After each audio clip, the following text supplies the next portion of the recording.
ಈಗ ಬಂದಿರೋದೇನು, ಪ್ರತಿ ವರ್ಷ ಚುನಾವಣೆ ಆಗುತ್ತೆ ಡಾಕ್ಟ್ರೆ, ಪ್ರತಿ ವರ್ಷ ಚುನಾವಣೆ ಆಗಂಗಿಲ್ಲ ಅಂತೇಳಿ ಪ್ರತಿ ವರ್ಷ ಚುನಾವಣೆ ಆಗುತ್ತೆ, ಆದರೆ ಆಟೋ ಕೊಟ್ಟು ಲೆಕ್ಕಕ್ಕಿಲ್ಲ ಈ ಥರ ಚುನಾವಣೆ ಆಗುತ್ತೆ.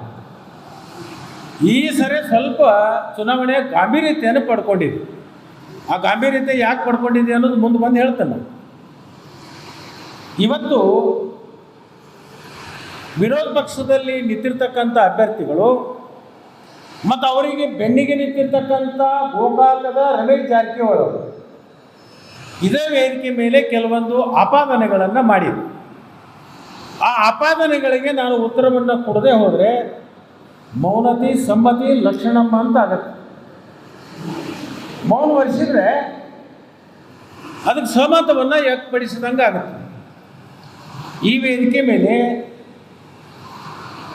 ಮಾನ್ಯ ರಮೇಶ್ ಜಾರಕಿಹೊಳಿ ಅವರು ಏನು ಅಂತ ಆಪಾದನೆ ಮಾಡಿದ್ರು ಅಂದರೆ, ಲಕ್ಷ್ಮಣ ಸವದಿ ಅವರು ಈ ಕಾರ್ಖಾನೆ ಒಳಗಿಂದ ದುಡ್ಡನ್ನು ಮತ್ತು ಮಷಿನರಿಗಳನ್ನು ತಗೊಂಡು ಹೋಗಿ ಐಗಿಳಿ ಕ್ರಾಸ್ ಹತ್ರ ಒಂದು ಕಾರ್ಖಾನೆಯನ್ನು ಕಟ್ಕೊಂಡಿದ್ದಾರೆ ಅಂತಕ್ಕಂಥ ಒಂದು ಆಪಾದನೆಯನ್ನು ಇಲ್ಲಿ ಮಾಡಿದ್ರು.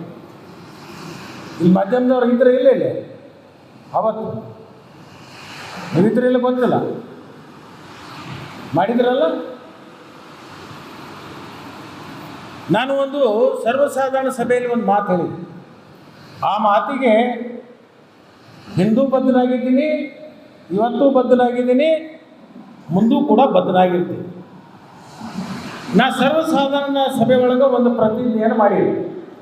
ಏನು, ಈ ಕಾರ್ಖಾನೆ ಒಳಗೆ 10 ರೂಪಾಯಿಯನ್ನು ನಾನೇನಾದರೂ ತಿಂದಿದ್ದಾದರೆ ನನ್ನ ತಾಯಿಯ ಶರಿಗೆಗೆ ನಾನೇ ಕೈ ಹಾಕ್ತೀನಿ ಅಂತಕ್ಕಂಥ ಭಾವನೆ ಬರಲಿ ಅಂತಕ್ಕಂಥದ್ದನ್ನು ಹೇಳಿದರು.